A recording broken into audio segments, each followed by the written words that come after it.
ನಮಸ್ತೆ ಗೆಳೆಯರೆ. ನಾಳೆ ಶಿವರಾತ್ರಿ. ವರ್ಷದ ಮುಂಜಾನೆ, ದಿನದ ಮುಂಜಾನೆ ಬ್ರಾಹ್ಮಿ ಮುಹೂರ್ತದಲ್ಲಿ ಹೇಗೆ ಶ್ರೇಷ್ಠವೋ, ವರ್ಷದ ಮುಂಜಾನೆ ಬ್ರಾಹ್ಮಿ ಸಮಯ ಪ್ರದೋಷ ಶಿವರಾತ್ರಿ ಆಗುತ್ತೆ. ಪ್ರದೋಷ ಅಂದರೆ ಶಿವನಿಗೆ ಪ್ರಿಯವಾದ ಸಮಯ ಅಂತ. ಪ್ರತಿ ತಿಂಗಳಲ್ಲೂ 2 ಪ್ರದೋಷ ಬರುತ್ತೆ, ತ್ರಯೋದಶಿ ಅಂತ ಅರ್ಥ. ಹೇಗೆ 15 ದಿವಸದಲ್ಲಿ ಒಂದು ಮುಂಜಾನೆ ಬರುತ್ತೆ, ಅದನ್ನು ಮಾಸ ಶಿವರಾತ್ರಿ ಅಂತ ಕರೀತಾರೆ. ವರ್ಷದಲ್ಲಿ ಬರೋ ಒಂದು ಶಿವರಾತ್ರಿ ಇರುತ್ತಲ್ಲ, ಅದನ್ನು ಮಹಾಶಿವರಾತ್ರಿ ಅಂತ ಕರೀತಾರೆ. ಶಿವನಿಗೆ ತುಂಬ ಪ್ರಿಯವಾದ ಸಮಯ. ಶಿವನ ಆಳ ಅಗಲಗಳನ್ನು ಅಳೆಯುವ ಸಮಯ. ಆದರೆ ಅಳತೆಗೆ ಸಿಗದ ಶಿವ ಅವನು. ಸಾಕ್ಷಾತ್ ತಾತ ವಿಷ್ಣು ಕೂಡ ಆತನನ್ನು ಅಳೆಯಲಾಗಲಿಲ್ಲ. ತಂದೆ ಬ್ರಹ್ಮ ಕೂಡ ಆತನನ್ನು ಅಳೆಯಲಾಗಲಿಲ್ಲ. ಅಳೆಯಲಾಗದ ವ್ಯಕ್ತಿಯನ್ನು ಅಳೆಯುವ ಪ್ರಯತ್ನ ಮಾಡುವ ದಿನ ಶಿವರಾತ್ರಿ. ಶಿವನಿಗಾಗಿ ಅರ್ಪಣೆ ಮಾಡುವ ರಾತ್ರಿ ಶಿವರಾತ್ರಿ. ಉಪವಾಸ ಇದ್ದರೂ ಒಳ್ಳೆಯದು, ತಿಂದರೂ ಒಳ್ಳೆಯದು, ಜಪ ಮಾಡಿದ್ರೂ ಒಳ್ಳೆಯದು, ಮಾಡದಿದ್ರೂ ಒಳ್ಳೆಯದು. ಶಿವರಾತ್ರಿ ಆತನ ಬಳಿ ಕೂತರೆ ಸಾಕು. ಮಕ್ಕಳಿಗೆ ಆಟ ಆಡಿಕೊಂಡಿದ್ರೂ ಸಾಕು, ನೀವು ಹಾಡು ಹೇಳ್ಕೊಂಡಿದ್ರೂ ಸಾಕು. ನಗುತ್ತಾ ಕಳೆಯುವ ರಾತ್ರಿ ಶಿವರಾತ್ರಿ. ಆಟ ಪಾಠಗಳಿಂದ ಶಿವನನ್ನು ನೆನೆಯುವ ರಾತ್ರಿ ಶಿವರಾತ್ರಿ. ಭಜನೆಗಳಿಂದ ತೇಷಾಂ ಸತತಯುಕ್ತಾನಾಂ ಭಜತಾಂ ಪ್ರೀತಿಪೂರ್ವಕಂ. ಆತನನ್ನು ಭಜಿಸಿದರೆ ಆತನನ್ನು ಪಡೆಯುವ ರಾತ್ರಿ ಶಿವರಾತ್ರಿ. ಆತನಿಗೆ ತಿನ್ನದವ ತಿನ್ನುವವ ಎಂಬ ಭೇದವಿಲ್ಲ, ಮುಟ್ಟದವ ಮುಟ್ಟುವವ ಎನ್ನುವ ಭೇದವಿಲ್ಲ, ತಿಳಿದವ ತಿಳಿಯದವ ಎನ್ನುವ ಭೇದವಿಲ್ಲ, ಬೆಳೆದವ ಬೆಳೆಯದವ ಎನ್ನುವ ಭೇದವಿಲ್ಲ. ಸರಿ ತಪ್ಪುಗಳ ಅಳಿಯದ ದೇವಾತ. ಎಲ್ಲರಿಗೂ ಸಮನಾಗಿ ಸಿಗುವವ ಶಿವ. ಈ ಶಿವರಾತ್ರಿನ ನೀವು ಅನೇಕರು ಹೇಗೆ ಕಡಿಯೋದು ಗೊತ್ತಿರೋದಿಲ್ಲ. ಈ ಶಿವರಾತ್ರಿನ ಬಳಸ್ಕೊಳ್ಳೋರು ಇರ್ತಾರೆ. ಶಿವನಿಲ್ಲದ ಜಾಗ ಶಿವನಿಗೇ ಗೊತ್ತಿಲ್ಲ. ನೀವು ಮನೆಯಲ್ಲೇ ಕೂತ್ಕೊಂಡು ಶಿವರಾತ್ರಿ ನಡೆಸ್ಬೋದು. ಆದರೆ ದೇಗುಲಗಳಲ್ಲಿ ಶಿವಲಿಂಗ ಸ್ಥಾಪನೆ ಮಾಡಿರ್ತಾರೆ. ಅದು ಯಾರಪ್ಪನ ಸ್ವತ್ತು ಅಲ್ಲ. ಯಾರು ಬೇಕಾದರೂ ಅಲ್ಲೋಗಿ ಕೂತ್ಕೋಬೋದು. Everybody are the members of temple. ಸರ್ವ ಸ್ವಾತಂತ್ರ್ಯವಾಗಿ ಯಾರ ಮನೆಗಾದರೂ ಹೋಗಲಿ, ನಿಮ್ಮ ಮನೆಗೆ ಬರಲ್ಲ ಅಂತ ಕೇಳಬೇಕು. ಆದರೆ ದೇವಸ್ಥಾನಕ್ಕೆ ನಾನು ಬರಲ್ಲ ಅಂತ ಕೇಳೋ ಹಾಗಿಲ್ಲ, ಆರಾಮಾಗಿ ಹೋಗ್ಬೋದು. ಅದು ಯಾರಪ್ಪನ ಗಂಟು ಅಲ್ಲ. ಹಾಗಾಗಿ ದೇವಾಲಯಗಳಲ್ಲಿ ಶಿವನನ್ನು ನಾವು ನೋಡಬೇಕು. ಅತಿ ಶ್ರೇಷ್ಠ ಶಿವಕ್ಷೇತ್ರಗಳೆಂದರೆ ಜ್ಯೋತಿರ್ಲಿಂಗಗಳು. ಅತಿ ಸುಲಭವಾಗಿ ಶಿವಪ್ರಾಪ್ತಿಯಾಗುವ ಸ್ಥಳಗಳು ಅಂತ, ಮಹಾಮಹಿಮ ಕ್ಷೇತ್ರಗಳು ಅಂತ. ಜ್ಯೋತಿರ್ಲಿಂಗಗಳಿಗೆ ಹೋಗಲಾಗದಿದ್ದವರು, ಆ್ಯಕ್ಚುಲಿ ಜ್ಯೋತಿರ್ಲಿಂಗ ಆತ್ಮಜ್ಯೋತಿರ್ ನಮೋಸ್ತುತೆ, ನಿಮ್ಮೆಲ್ಲರ ಆತ್ಮದಲ್ಲಿದೆ ಆತ್ಮಲಿಂಗ. ಅದು ಪ್ರತಿಯೊಬ್ಬ ಮನುಷ್ಯನೂ ಲಿಂಗನೇ. ಅಲ್ಲಿ ಲಿಂಗ, ಇಲ್ಲಿ ಲಿಂಗ, ಎಲ್ಲಿ ಇಲ್ಲ ಲಿಂಗ, ಅಪ್ಪ ಲಿಂಗ, ಅಮ್ಮ ಲಿಂಗ, ಪ್ರಾಣಿ ಪಕ್ಷಿ ಲಿಂಗ. ಲಿಂಗ ಅನ್ನುವುದು ಎಲ್ಲೆಲ್ಲೂ ಆವರಿಸಿದೆ. ಎಲ್ಲವನ್ನು ಲೀನಗೊಳಿಸುವುದೇ ಲಿಂಗ ಅಂತ. ನಮ್ಮ ಸೂರ್ಯ ಚಂದ್ರರು ಲೀನ ಆಗಿಬಿಡ್ತಾರೆ ಆ ಲಿಂಗದಲ್ಲಿ. ಆ ಲಿಂಗ ಸ್ವರೂಪಿಯಿಂದನೇ ಎಲ್ಲ ಹುಟ್ಟಿ ಬಂದಿದ್ದು. ಎಲ್ಲವನ್ನು ಹೀರಿಕೊಳ್ಳುವುದು ಆ ಲಿಂಗವೇ. ಓಕೆ, ನಮ್ಮ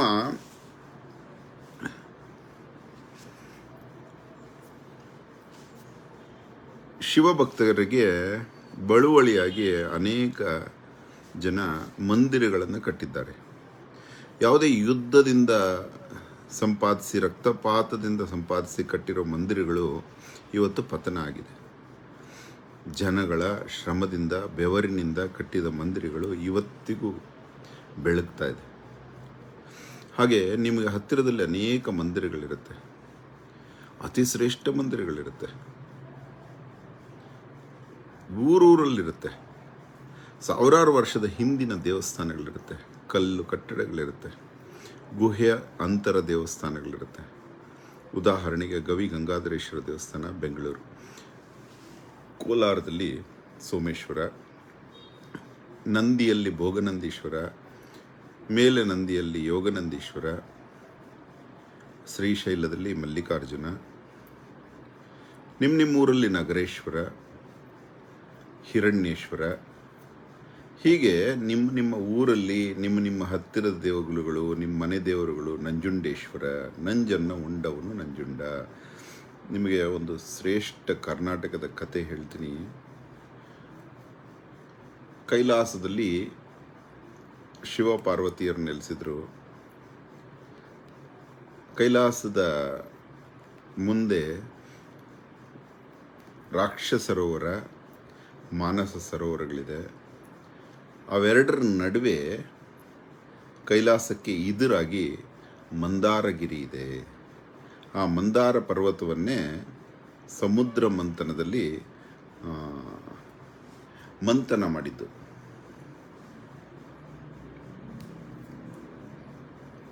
ಆ ಟೈಮಲ್ಲಿ ಹಾವನ್ನು ಬಳಸ್ತಾರೆ ಮಂಥನ ಮಾಡಲಿಕ್ಕೆ. ಆಗ ಹಾವಿನ ಬಾಯಿಂದ ವಿಷ ಬರುತ್ತೆ, ಕಾಲಕೂಟ ವಿಷ ಬರುತ್ತೆ. ಆ ವಿಷ ಎಲ್ಲರನ್ನು ಕೊಂದು ಹಾಕುತ್ತೆ. ದೇವತೆಗಳು, ರಾಕ್ಷಸರು ಅನ್ನೋಂಗಿಲ್ಲ, ಯಾರನ್ನೂ ಬಿಡ್ತಾ ಇರಲಿಲ್ಲ. ಹಾಗಾಗಿ ಆ ವಿಷವನ್ನು ಯಾರಿಗೂ ತಟ್ಟಬಾರ್ದು ಅಂತ ಈ ನಮ್ಮ ಮಹಾಶಿವ ಅದನ್ನು ಸ್ವೀಕರಿಸ್ಬಿಡ್ತಾನೆ, ಕುಡಿದು ಬಿಡ್ತಾನೆ. ಅದು ಗಂಟ್ಲಿಗೆ ಬರುತ್ತೆ. ಆ ಗಂಟ್ಲಿಗೆ ಬಂದಾಗ ಆ ಗಿರಿಜೆ ಹಿಡಿದು ಬಿಡ್ತಾಳೆ ಗಂಟ್ಲಲ್ಲಿ. 1 ಇಂಚು ಕೂಡ ಕೆಳಗಡೆ ಹೋದರೆ ನಿಮ್ಮ ಪಾಲಿಗೆ ವಿಷಕ್ಕೆ ವಿಷವಾಗ್ತೀನಿ ಅಂತ ಹೇಳ್ತಾರೆ ಅಮ್ಮ. ಅಂದರೆ ಚಾಲೆಂಜ್ ಮಾಡ್ತಾರೆ. ಆ ಸಂದರ್ಭದಲ್ಲಿ ಶಿವ ಕೂಡ ನಮ್ಮ ಹಾಗೆ ನೋಡಿ, ಮ್ಯಾಜಿಕ್ ಇಲ್ಲ. ಶಿವ ಮ್ಯಾಜಿಕ್ ಮಾಡ್ತಾನೆ ಹಂಗೇನಿಲ್ಲ. ಶಿವ ಕೂಡ ಅನಾರೋಗ್ಯಕ್ಕೊಳಗೋಗ್ತಾರೆ. ಆಲ್ಮೋಸ್ಟ್ ಬೆಡ್ ರಿಡನ್ ಥರ ಆಗ್ತಾರೆ. ವಾಸಿ ಮಾಡೋದಕ್ಕೆ ಪಾರ್ವತಮ್ಮ ಶಿವನನ್ನು ನಮ್ಮ ನಂಜನಗೂಡಿಗೆ ಕರ್ಕೊಂಬರ್ತಾರೆ. ಕರ್ನಾಟಕದ ನಂಜನಗೂಡು. ರಸಬಾಳೆಗಳಿಂದ ಆತನ ವಿಷಭರಿತವಾದ ಗಂಟಲಲ್ಲಿ ರಸಬಾಳೆಗಳನ್ನು ತಿನ್ನಿಸಿ ವಾಸಿ ಮಾಡ್ತಾರೆ. ಅದಕ್ಕೆ ನಂಜನಗೂಡಿನ ರಸಬಾಳೆ ಅನ್ನೋದು. ನಂಜುಂಡೇಶ್ವರ ನಂಜು ಇಳಿಸಿದ ಸ್ಥಳ ಅದು ಅಂತ. ಅದಕ್ಕೆ ಅಲ್ಲಿ ನಂಜುಂಡೇಶ್ವರ ಇರೋದು. ಶ್ರೀಕಂಠೇಶ್ವರನಾದ ನಂಜನ್ನ ಉಂಡ ನಂಜುಂಡನನ್ನು ಮತ್ತೆ ಶ್ರೀಕಂಠ ಮಾಡಿದ ಸ್ಥಳ ಅದು. ವಿಷಕಂಠನನ್ನು ಶ್ರೀಕಂಠ ಮಾಡಿದ ಸ್ಥಳ ಅದು. ಅಂತಹ ಕ್ಷೇತ್ರ ನಮ್ಮ ನಂಜನಗೂಡು. ಹೀಗೆ ಅನೇಕ ಜನರಿಗೆ ಮನೆ ದೇವರು, ಕುಲದೇವರು, ಹೀಗೆ ಇಷ್ಟೆಲ್ಲ ದೇಗುಲಗಳು, ಊರೂರಲ್ಲೂ ಶಿವಲಿಂಗಗಳು, ಮಧುಕೇಶ್ವರ, ಕೈಟಬೇಶ್ವರ, ಅತಿ ಸುಂದರ ಶಿವಲಿಂಗಗಳು, ಹೊಯ್ಸಲೇಶ್ವರ, ಶಾಂತಲೇಶ್ವರ, ಏನು ಆ ಸೌಂದರ್ಯದ ಲಿಂಗಗಳಲ್ಲೇ ಸೌಂದರ್ಯವಾಗಿ ಕೆತ್ತಿದಂಥ ಕ್ಷೇತ್ರ ಕರ್ನಾಟಕ. ಹೀಗಿರುವಾಗ ಅನೇಕ ಲಿಂಗಗಳ ದರ್ಶನ ಮಾಡೋಣ ನಾವು. ಆದರೆ ಮಾನವನನ್ನು ಹಿಂದೆ ಹೋಗೋದು ಬಿಡೋಣ. ದೇವರುಗಳ ಹಿಂದೆ ಶಿವರಾತ್ರಿನ ಕಳೆಯೋಣ. ಮಾನವರು ಆಶ್ರಮಗಳು ಕಟ್ಕೊಂಡು ಅದು ಆ ಫೌಂಡೇಶನ್ನು, ಈ ಆಶ್ರಮ, ಮತ್ತು ಈ ಚಕ್ರ, ಈ ಕ್ರಿಯೆ, ಆ ಕ್ರಿಯೆ ಅನ್ನೋರ ಹಿಂದೆ ಓಡಿ ಪವಿತ್ರವಾದ ಶಿವರಾತ್ರಿನ ಡಿಸ್ಟರ್ಬ್ ಮಾಡ್ಕೋಬೇಡಿ. ಶಿವ ಮಂದಿರದಲ್ಲೇ ಹೋಗಿ ಶಿವನ ಬೆಟ್ಟಗಳನ್ನು ಹತ್ತಿ, ಶಿವಗಂಗಾ ಕ್ಷೇತ್ರ, ಕೃಷ್ಣ ರಾಮರು ಹತ್ತಿದ್ದಾರೆ ಅಂತಹ ಕ್ಷೇತ್ರ. ಶಿವ ಬೆಟ್ಟಗಳನ್ನು ಹತ್ತಿ ದರ್ಶನ ಅನ್ನೋದು ಬೆಟ್ಟನೇ ಶಿವಲಿಂಗ ಅಂತ ತಿಳ್ಕೊಳ್ಳಿ. ಕ್ಯೂ ಜಾಸ್ತಿ ಇದ್ದರೆ ಧರ್ಮದರ್ಶನ ಬಿಟ್ಟರೆ ಅಧರ್ಮ ದರ್ಶನ ಮಾಡೋಕ್ಕೆ ಹೋಗ್ಬೇಡಿ. 100 ರೂಪಾಯಿ ದರ್ಶನ, 300 ರೂಪಾಯಿ ದರ್ಶನ ಬೇಗ ಮುಗಿಯುತ್ತೆ ಅಂಥದಕ್ಕೆಲ್ಲ ಎನ್ಕರೇಜೇ ಮಾಡಬೇಡಿ. ಹೋದರೆ ಧರ್ಮದರ್ಶನ ಮಾಡಿ, ಇಲ್ಲ ಅಂದರೆ ಅಧರ್ಮ ದರ್ಶನ ಬೇಡ. ಅಧರ್ಮ ದರ್ಶನದವ್ರನ್ನ ಅಧರ್ಮ ಮಾಡುವಂತಹ ಜನ ಇಷ್ಟಪಡ್ಬೋದು, ಆದರೆ ಶಿವ ಇಷ್ಟಪಡಲ್ಲ. ಶಿವ ಧರ್ಮದರ್ಶನದವ್ರನ್ನೇ ಇಷ್ಟಪಡೋದು. ದಯವಿಟ್ಟು ನಿಮಗೆ ಆ ದರ್ಶನ ಆಗದಿದ್ರೂ ಪರವಾಗಿಲ್ಲ, ಆ ಕ್ಷೇತ್ರಕ್ಕೆ ಹೋದರೂ ಪರವಾಗಿಲ್ಲ, ನೀವು ಆ ಕ್ಷೇತ್ರದಲ್ಲಿ ಕುಳಿತು ಕಳೆದರೂ ಪರವಾಗಿಲ್ಲ. ಸಮಯನ ಕೂಡುವುದೆಲ್ಲ ಕಳೆಯುವುದಕ್ಕೆ ನೀವು ಮನಸ್ಸಿಂದ ಶಿವ ಧ್ಯಾನದಲ್ಲಿ, ಶಿವ ಜಪದಲ್ಲಿ, ಯಜ್ಞಾನಾಂ ಜಪಯಜ್ಞೋಸ್ಮಿ ಅಂದರೆ ಯಜ್ಞಗಳಲ್ಲೇ ಅತಿ ಶ್ರೇಷ್ಠನಂತೆ ಜಪ ಆ ಶಿವ ಜಪ, ಶಿವ ಪಂಚಾಕ್ಷರಿ. ಓ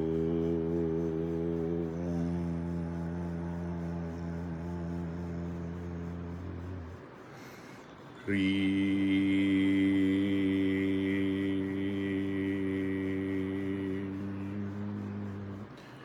ಶ್ರೀ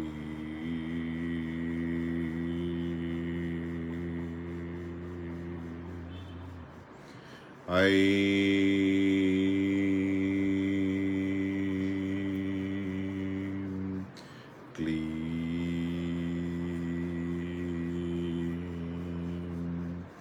ಸೌ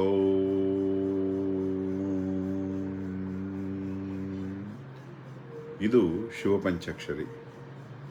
ಈ ಶಿವಪಂಚಾಕ್ಷರಿ ಕನ್ನಡದ ಅಕ್ಷರಗಳಲ್ಲಿ ವಾಯ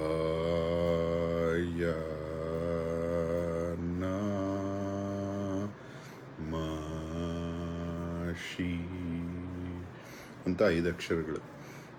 ಅಂದರೆ ವ ಅಂದರೆ ಆಕಾಶ, ಯ ಅಂದರೆ ವಾಯು,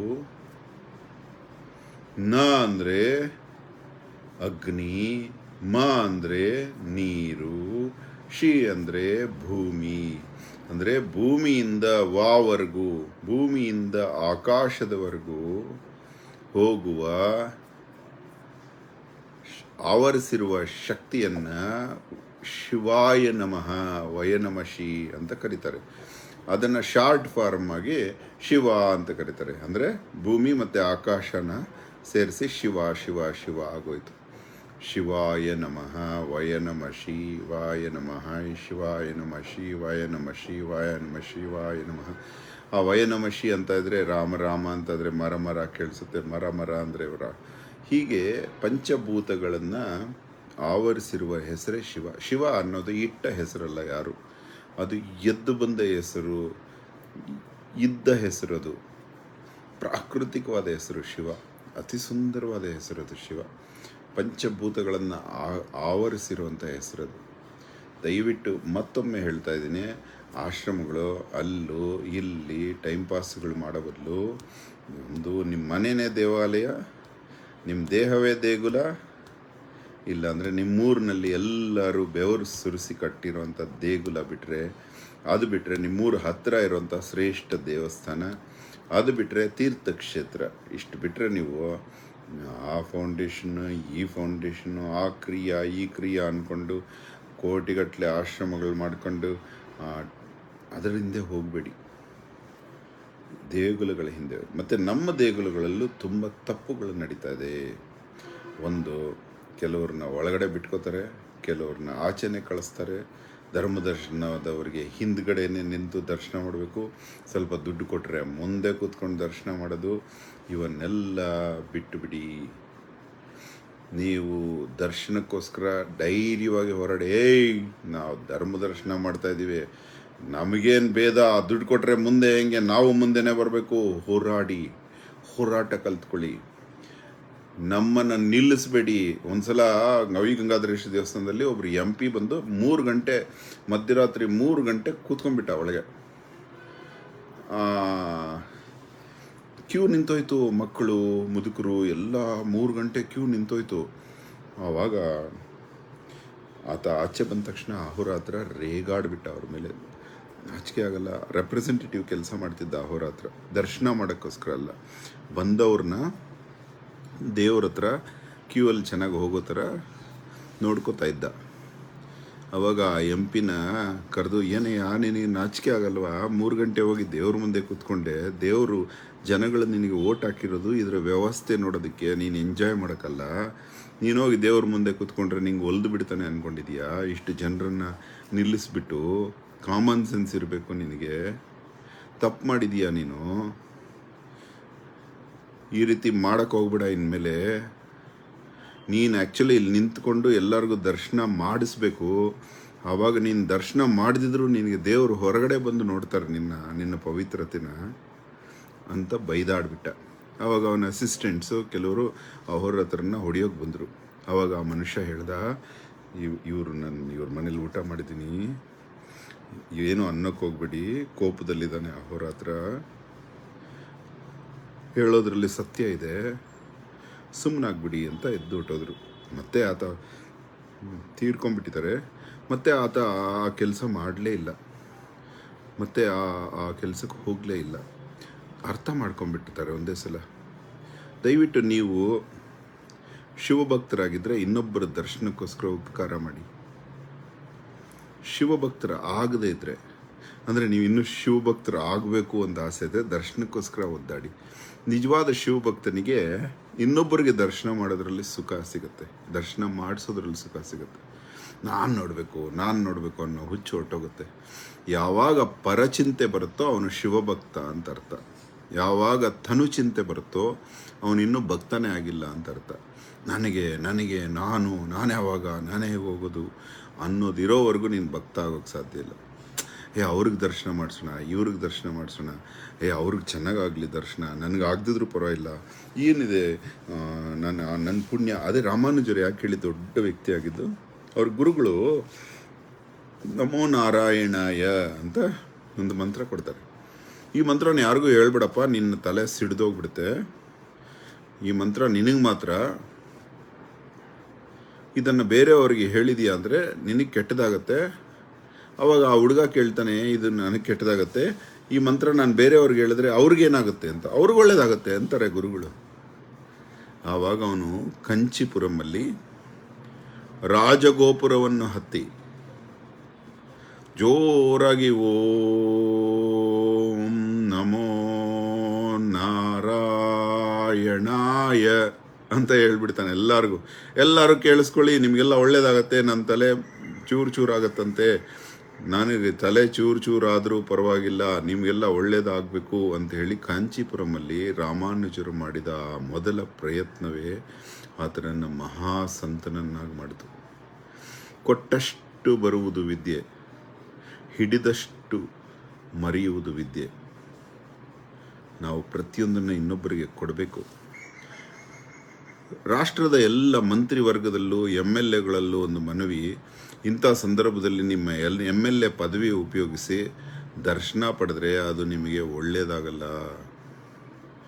ನಿಮ್ಮ ಇನ್ಫ್ಲೂಯೆನ್ಸಿಂದ ಇನ್ನೊಬ್ಬರಿಗೆ ದರ್ಶನ ಕೊಟ್ಟರೆ ಅವ್ರಿಗೂ ಒಳ್ಳೆಯದಾಗಲ್ಲ. ನೀವು ಎಲ್ಲ ದೇವಸ್ಥಾನಗಳಲ್ಲೂ, ನಿಮ್ಮ ಏರಿಯಾದಲ್ಲಿರೋ ಎಲ್ಲ ದೇವಸ್ಥಾನಗಳಲ್ಲೂ ಧರ್ಮ ದರ್ಶನದ ವ್ಯವಸ್ಥೆ ಚೆನ್ನಾಗಿ ಮಾಡಿ. ದೇಗುಲಗಳಿಗೆ ಧರ್ಮದರ್ಶನ ಮಾಡೋರೆಲ್ಲ ಬಡವರೆಲ್ಲ. ಧರ್ಮ ಅರ್ಥ ಮಾಡಿಕೊಂಡವನು ಮಾತ್ರ ಧರ್ಮದರ್ಶನ ಮಾಡ್ತಾನೆ. ಹಾಗಾಗಿ ಧರ್ಮದರ್ಶನದವರು ಕೂಡ ಕಾಣಿಕೆ ಸಲ್ಲಿಸ್ತಾರೆ ಹುಂಡಿಗೆ.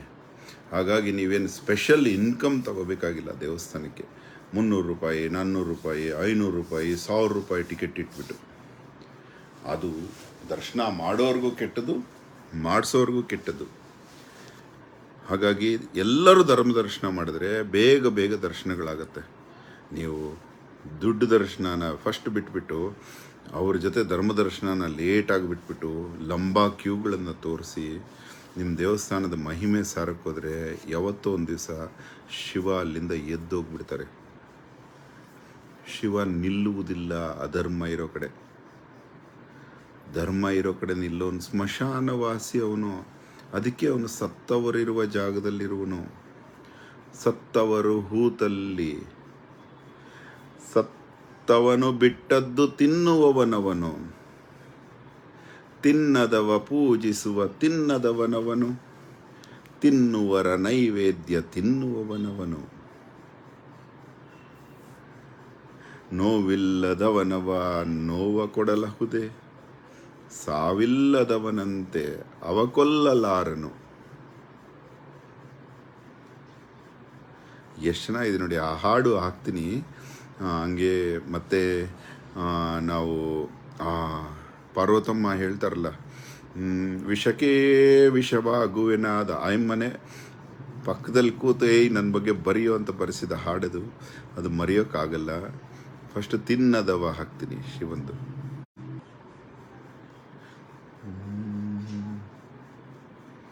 ತಿನ್ನದವ ಪೂಜಿಸುವ ತಿನ್ನದವನು,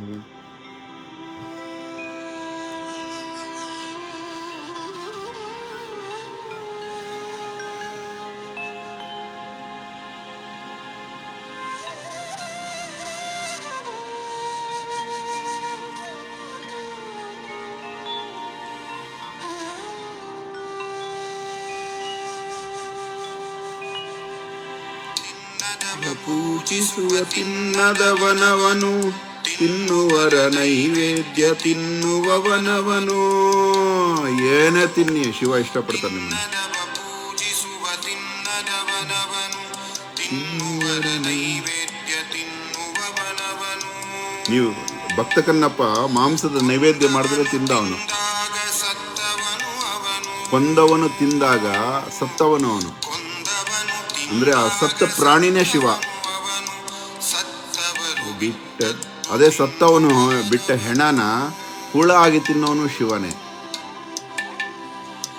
ನೋವಿಲ್ಲದವನವ ನೋವ ಕೊಡಲಹುದೆ, ಸಾವಿಲ್ಲದವನಂತೆ ಅವ ಕೊಲ್ಲಲಾರನು. ಅವನಿಗೆ ಸಾವೇ ಇಲ್ಲ, ಅವನು ಕೊಲ್ಲೋದು ಹೆಂಗಿಂದ?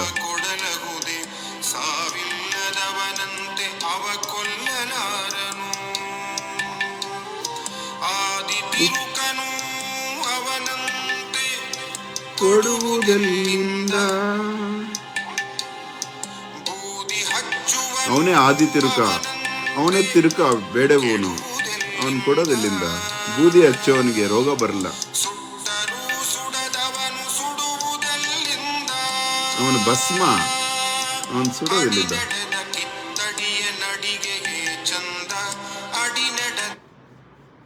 ಅಯ್ಯೋ, ಆರು ಮೂರರ ಮನೆಯ ಆಳುವವನವನು, ಏಳೂರ ದಾಟಿದರೆ ಕಾಣುವವನವನು. ಆರು ಮೂರರ ಮನೆಯ ಆಳುವವನವನು, ಏಳೂರ ದಾಟಿದರೆ ಕಾಣುವವನವನು.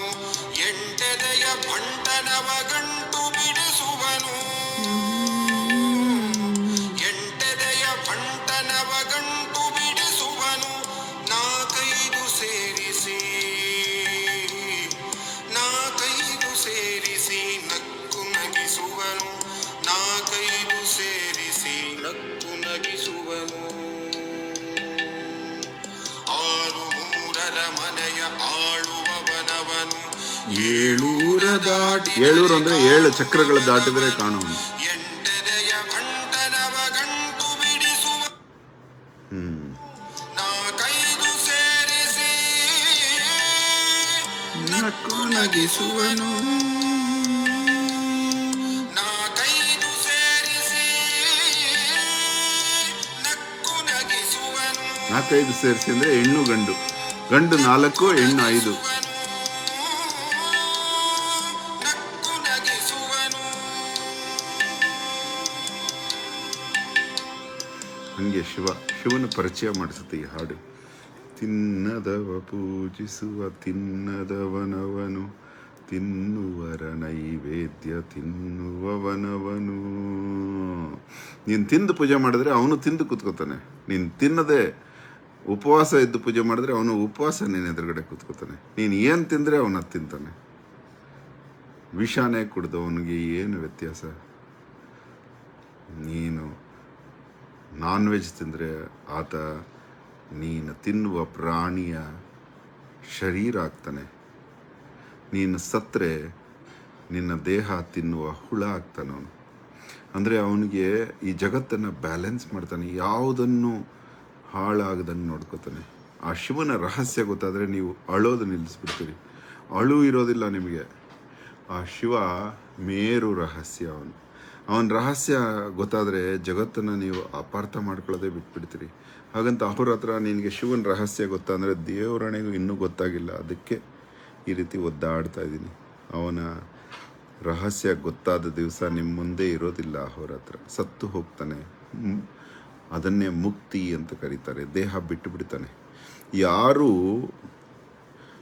ಆತನನ್ನು ಅರ್ಥ ಮಾಡಿಕೊಂಡ ದಿವಸ ಈ ದೇಹದಲ್ಲಿ ಇರೋದಿಲ್ಲ. ದೇಹ ಅದನ್ನು ಬಿಟ್ಟು ಬಿಡ್ತೀವಿ. ಯಾಕಂದರೆ ಹೇಳಿಬಿಡ್ತಾರಲ್ಲ, ಹೇಳಂಗೆ ಇಲ್ಲ. ಪ್ರಕೃತಿ ಕಾಪಾಡುತ್ತೆ. ಮುಕ್ತಿ ಅಂತ ಅನೇಕ ಜನ್ಮಗಳು ಬೇಕಾಗುತ್ತೆ ಅವನನ್ನು ಅರ್ಥ ಮಾಡ್ಕೊಳ್ಳೋಕ್ಕೆ. ಇಷ್ಟ ಅರ್ಥ ಮಾಡ್ಕೊಂಡಿದ್ರೆ ಅದನ್ನು ನಿಮ್ಗೆ ಹೇಳ್ತಾ ಇದ್ದೀನಿ ಅಷ್ಟೇ. ಯಾಕಂದರೆ ನಾವು ಮರೀಬಾರ್ದು. ತಿಳಿದವನೆಂದು ತಿಳಿದವನಲ್ಲ, ಕಲಿಸಿ ಕೊಡುವ ವ್ಯಕ್ತಿ ಕಲಿಯುವವನು. ಕಲಿಯುವ ತನಕ ಕಲಿಸುತ್ತಾನೆ. ನಾನು ಕಲಿತಾ ಇದ್ದೀನಿ, ಅದಕ್ಕೆ ನಿಮಗೆ ಕಲಿಸ್ತಾ ಇದ್ದೀನಿ. ನಾನು ಕಲಿತ ದಿವಸ ನಿಮ್ಮನ್ನು ಕಲಿಸೋದು ಬಿಟ್ಟು ಬಿಡ್ತೀನಿ. ಯಾಕಂದರೆ ನಾನು ಕಲಿತ ದಿವಸ ಗೊತ್ತಾಗುತ್ತೆ ನನಗೇನು ಗೊತ್ತಿಲ್ಲ ಅಂತ. ಜಗತ್ತು ಎಷ್ಟು ದೊಡ್ಡದು, ಎಷ್ಟು ವಿಶಾಲವಾಗಿದೆ. ಸಮುದ್ರದಲ್ಲಿ ನಾನೊಂದು ಬಕೆಟ್ ಅಷ್ಟೇ ಪಾನಿ, ನೀರು ಅಂತ ಗೊತ್ತಾಗತ್ತೆ. ಅವಾಗ ಗೊತ್ತಾದ ತಕ್ಷಣ ಇವತ್ತು ನಾನು ಕಲಿಸೋ ಯೋಗ್ಯನಲ್ಲ ಅಂತ ಗೊತ್ತಾಗುತ್ತೆ. ನಾವು ಕಲಿಸೋ ಯೋಗ್ಯ ಅಂತ ಗೊತ್ತಾಗೋದು ಅರ್ಧ ಬೆಂದಾಗ ಮಾತ್ರ. ಪೂರ್ಣ ಬೆಂದವನಿಗೆ ಆಗೋದಿಲ್ಲ ಅದು. ತುಂಬ ಖುಷಿ ಆಗ್ತದೆ. ದಯವಿಟ್ಟು ಅಧರ್ಮ ದರ್ಶನಗಳು ಮಾಡಬೇಡಿ, ಧರ್ಮ ದರ್ಶನಗಳನ್ನು ಮಾಡಿ. ಇವಾಗ 7 ಬೆಟ್ಟಗಳು ಹಾಕ್ತೀನಿ. ಫಸ್ಟಿಂದ ಹಾಕೋ, ಯಾವುದು ಬೇಡ. ಇಲ್ಲ, ಇದನ್ನು ಹಾಕ್ತೀವಿ. ಪಾರ್ವತಮ್ಮ ಹೇಳ್ಕೊಟ್ಟ ಹಾಡು ಹಾಕ್ತೀನಿ ನೋಡಿ ಇವಾಗ.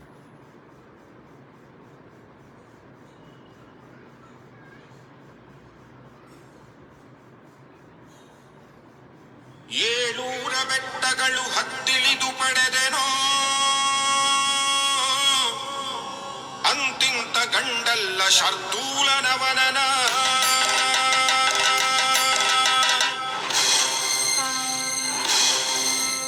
ಪಾರ್ವತಮ್ಮ ಹೇಳಿ ಬರೆಸಿದ ಹಾಡು. ಏಳೂರ ಬೆಟ್ಟಗಳು ಹತ್ತಿಳಿದು ಪಡೆದೆನೋ, ಅಂತಿಂತ ಗಂಡಲ್ಲ ಶಾರ್ದೂಲನವನನ. ಏಳೂರ ಬೆಟ್ಟಗಳು ಹತ್ತಿಳಿದು ಪಡೆದೆನೋ, ಅಂತಿಂತ ಗಂಡಲ್ಲ ಶಾರ್ದೂಲನವನನ. ಗಿಡದ ಮುಗ್ಗುಗಳಿಲ್ಲ, ಗಿಡದ ಹೂಗಳನ್ನೆಲ್ಲ ತಿಂಡುಗಳ ಕಟ್ಟಿ ಕಟ್ಟಿಕೊಂಡೇನವನನ. ಪಾರ್ವತಮ್ಮ ಹೆಂಗೆ ಕಟ್ಕೊಂಡ್ಲು ಶಿವನನ್ನ ಅಂತ ಹೇಳ್ತಾರೆ. ಗಿಡದ ಹೂಗಳನ್ನೆಲ್ಲ ತಿಂಡುಗಳ ಕಟ್ಟಿ ಕಟ್ಟಿಕೊಂಡೇನವನನ. ಏಳೂರ ಬೆಟ್ಟಗಳು ಹತ್ತಿಳಿದು ಪಡೆದೆನೋ, ಅಂತಿಂತ ಗಂಡಲ್ಲ ಶಾರ್ದೂಲನವನನ. ನಾರಾಯಣಪ್ಪನೆ ನಾಲ್ಕು ಮುಖದವನೇ, ನೀವೆಂಗೆ ಬಿಟ್ಟಿರೋ ವಿಷ ಕುಡಿಯಲ್ಲ. ಅಲ್ಲಿರೋ ಎಲ್ಲ ದೇವತೆಗಳನ್ನ ಲೆಫ್ಟ್ ಅಂಡ್ ರೈಟ್ ತಗೊಂಡ್ಬಿಡ್ತಾಳೆ. ಅದು ಹೆಂಗ್ ಬಿಟ್ರಿ ಅಂತ. ಹೆಂಗೆ ಬಿಟ್ಟಿರೋ ವಿಷ ಕುಡಿಯಲವನ. ಲಕ್ಷ್ಮಮ್ಮ ಸರಸಮ್ಮ ಇಂದ್ರಪ್ಪ ಚಂದ್ರಣ್ಣ, ನೀವ್ಯಾಕೆ ತಡದಿಲ್ಲ ಸಾವನಪ್ಪುವವನ. ಯಾಕೆ ವಿಷ ಕುಡಿಯಕ್ ಬಿಟ್ರಿ ಅಂತ. ಲಕ್ಷ್ಮಮ್ಮ ಸರಸಮ್ಮ ಇಂದ್ರಪ್ಪ ಚಂದ್ರಣ್ಣ, ನೀವ್ಯಾಕೆ ತಡದಿಲ್ಲ ಸಾವನಪ್ಪುವವನ. ಏಳೂರ ಬೆಟ್ಟಗಳು ಹತ್ತಿಳಿದು ಪಡೆದೆನೋ, ಅಂತಿಂತ ಗಂಡಲ್ಲ ಶಾರ್ದೂಲನವನನ. ವಾಸುಕಿ ಅನಂತ ಶೇಷ ಪದ್ಮನಾಭ ಕಂಬಲಂ ಶಂಖಪಾಲ ತಕ್ಷಕಂ ಅಂತರಾಷ್ಟ್ರಕಾಲಿ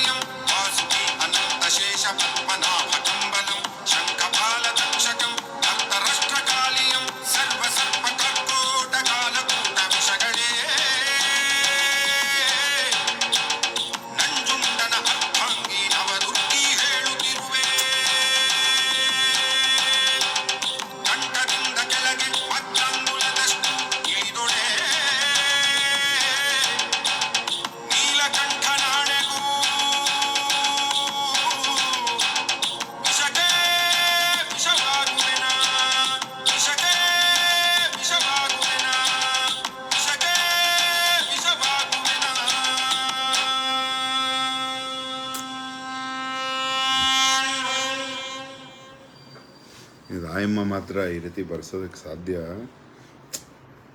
ಯಾಕಂದರೆ ಲೈವ್ ಎಕ್ಸ್ಪೀರಿಯನ್ಸ್ ಅದನ್ನು ಹೇಳಿದ್ದವರು. ಇದು ಅಲೆಮಾರಿ ಅಂತ ಒಂದು ಹಾಡು ಬರೆದೆ, ಅವನನ್ನು ಹಿಡಿಯುವುದು ಹೆಂಗೆ ಅಂತ. ಇದನ್ನು ನೋಡಿ, ಚೆನ್ನಾಗಿದೆ.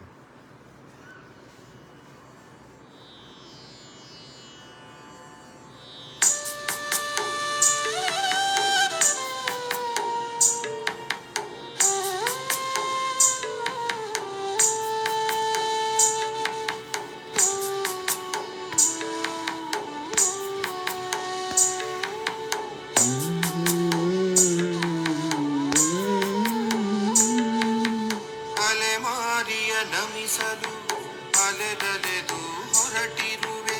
ಅಲೆಮಾರಿಯ ನಮಿಸಲು ಅಲೆದಲೆದು ಹೊರಟಿರುವೆ. ಬೂದಿಯಲ್ಲಿ ನೀಯುವನ ಭೂರಮೆಯಲಿ ಅರಸುತ್ತಿಗೆ. ಬೂದಿಯಲ್ಲಿ ನೀಯುವನ ಭೂರಮೆಯಲಿ ಅರಸುತ್ತಿಗೆ. ತಿರುಕದನು ಹುಡುಕಲು ತಿರುಕನನು ಅಲೆಯುತ್ತಿಗೆ. ತಿರುಕನನು ಹುಡುಕಲು ಧರೆ ತಿರುಗಿ ಅಲೆಯುತ್ತಿಗೆ.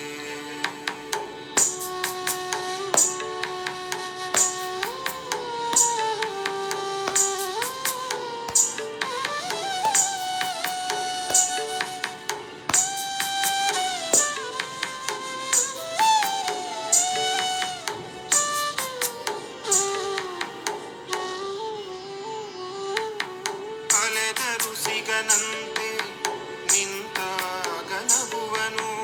ಅಲೆದರು ಸಿಗನಂತೆ ನಿಂತಾಗ ನಗುವನು. ಸುಟ್ಟರೂ ಸುಡದವನ ಬಿಟ್ಟಿರದ ಭೂಧರನು. ಸುಟ್ಟರೂ ಸುಡದವನ ಬಿಟ್ಟಿರದ ಭೂಧರನು. ಸುಟ್ಟರೂ ಸುಡದವನ ಬಿಟ್ಟಿರದ ಭೂಧರನು. ಧರೆ ತಿರುಗಿ ಅಲೆಯುತ್ತಿಗೆ. ತಿರುಕನನು ಹುಡುಕಲು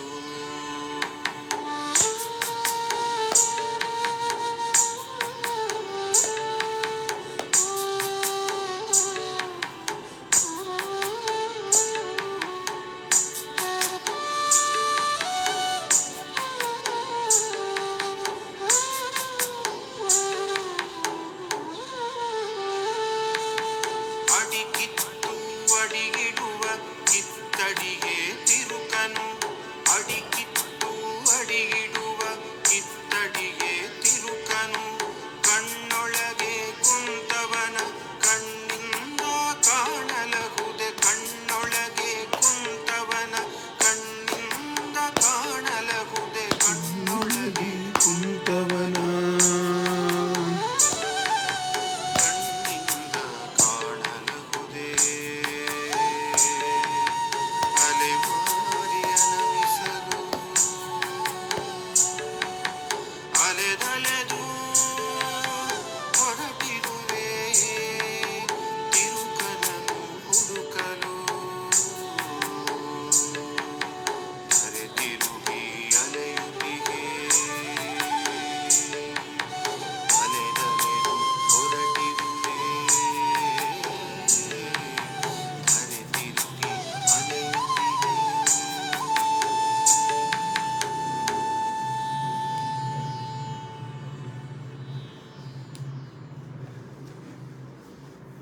ಕೇಳಿದ್ರ ಗೆಳೆಯರೇ? ಆ್ಯಕ್ಚುಲಿ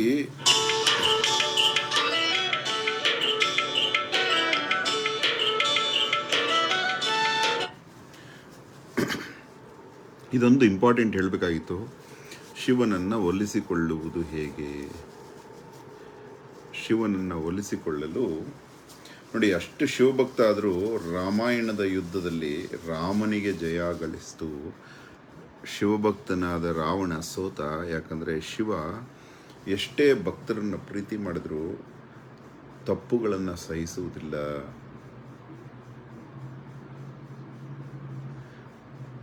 ಜಗತ್ತಿನ ಮೊಟ್ಟ ಮೊದಲ ವನರಕ್ಷಕ ಶಿವ. ಯಾಕಂದರೆ ಕೈಲಾಸದಲ್ಲಿ ಬಂಗಾರದ ಅರಮನೆ ಕಟ್ಟಿಸ್ಕೊಡ್ತೀನಿ ಅಂತ ರಾವಣ ಬಂದಾಗ ಶಿವ ಹೇಳ್ತಾನೆ, ಇಲ್ಲಿರೋ ಒಂದು ಹುಲ್ಲು ಕೂಡ ಕೀಳಬಾರ್ದು, ಒಂದು ಮರನ ಕಡಿಬಾರ್ದು. ಹಾಗಿದ್ರೆ ಪ್ಯಾಲೇಸ್ ಕಟ್ಟು, ಇಲ್ಲಾಂದ್ರೆ ಹೋಗ್ತಾರೆ ಇಲ್ಲಿಂದ ಅಂತಾರೆ. ಪಾರ್ವತಿನ ಎಷ್ಟೋ ಕನ್ವಿನ್ಸ್ ಮಾಡಿ ಕರ್ಕೊಂಬಂದಿರ್ತಾನೆ ರಾವಣಾಸುರ. ಅಂದರೆ ಪ್ರಕೃತಿನ ಎಷ್ಟು ಇಷ್ಟಪಡ್ತಾನೆ ಅಂತ. ಪಾರ್ವತಿ ಬಂದು ಜಗಳ ಆಡ್ಬಿಡ್ತಾಳೆ, ನೀನು ನಂಬ್ಕೊಂಡ್ರೆ ನಾನು ಇದೇ ಗತಿ ನಂದು, ಯಾವಾಗ ನೋಡಿದ್ರು ಬಂಡೆ ಗುಂಡೆಗಳ ನಡುವೆ ಸ್ಮಶಾನದಲ್ಲಿ ನಾನು ಇರೋಂಗೆ ಮಾಡಿದೆ, ನೀನು ನಂಬ್ಕೊಂಡು ಬಂದಿದ್ದಕ್ಕೆ.